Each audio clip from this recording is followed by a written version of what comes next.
আজকে বাংলার সমাজে আপনি হিন্দু বলেন হিন্দু আমার ভাই, খ্রিস্টান বলেন খ্রিস্টান আমার ভাই, বৌদ্ধ বলেন বৌদ্ধ আমার ভাই, চাকরিজীবী বলেন, হোক সে দুর্ব্যবহার, হোক সে অন্য বংশের, সকল মুসলমান আমার ভাই।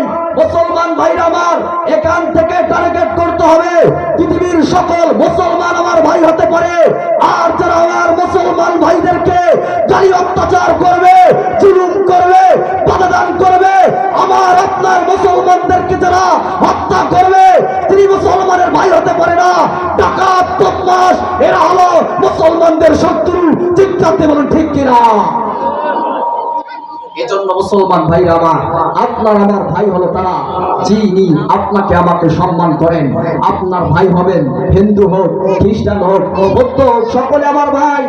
আর যারা ভাই সেজে আমার আপনার মুসলিম উম্মাকে ধ্বংস করার জন্য আপনার আমার মুসলিম ভাইদেরকে কুরবানি যেরকম ভাবে দেওয়া হয়, বাংলার জমিনে এরকম ভাবে অত্যাচার জুলুম করে আজকে আমাদেরকে নির্মম হত্যা করতেছে, এটা বাংলার মুসলমান সহ্য করতে পারবে না, এটা কিসমত বত্তলার লোক সহ্য করতে পারবে না। ঠিক করতে বলুন ঠিক কিনা? এজন্য মুসলমান ভাই আমার, আপনাকে আমাকে ভাবতে হবে এই ইসলামকে কায়েম করতে গিয়ে এই ইসলামের বিধানটুকু বাংলার জমিনে শাসিত করার জন্য আপনাকে আমাকে যদি আর একবার লালকেল্লার মাঠে, শাপলা চত্বরে, এই নীলফামারী জেলার কিসমত বত্তলায় জীবন দিতে হয়, সবটুকু প্রস্তুত করার জন্য আপনি আমি মাঠে ভূমিকা পালন করা দরকার। কথা বলেন ঠিক কিনা? আর যারা বানচাল করবে, আমাদেরকে বাধাদান করবে, ওদের দাঁত ভাঙ্গা জবাব দিতে কি হবে? কথা বলেন ঠিক কিনা? ইসলামের দায়ী সমাজ কায়েম হলে এদেশে আর থাকবে না ঘুষখোর। ইসলামের সমাজ কায়েম হলে এদেশে থাকবে না নারী ধর্ষণ।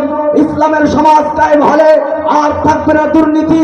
ইসলামের শাসন কায়েম হলে আর থাকবে না ধোঁকাবাজ, চাঁদাবাজ, খুনখোর, সব রকম দুর্নীতিবাজ এদেশে ঠাঁই পাবে না।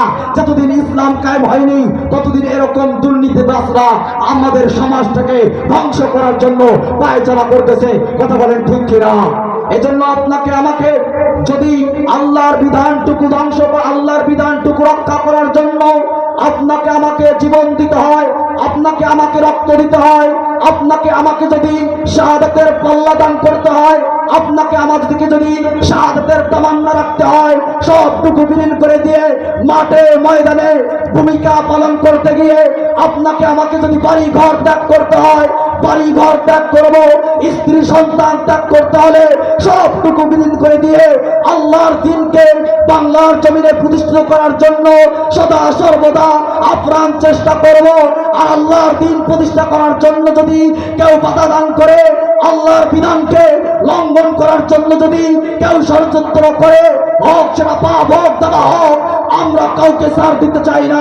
কথা বলেন ঠিক কিনা? বাংলার মুসলমান দিন দুনিয়ার লোভে পইরা ওরা হইছিল বেহুশ, শয়তানি আর বদমাশি কইরা খাইতাছিল ঘুষ। ভাইরে খাইতাছিল ঘুষ। ওরা ছিল নামে মুসলমান, চুরি ডাকাতি কইরা তারা হারাইছিল ঈমান। ভাইরে হারাইছিল ঈমান। কথা বলেন ঠিক কিনা?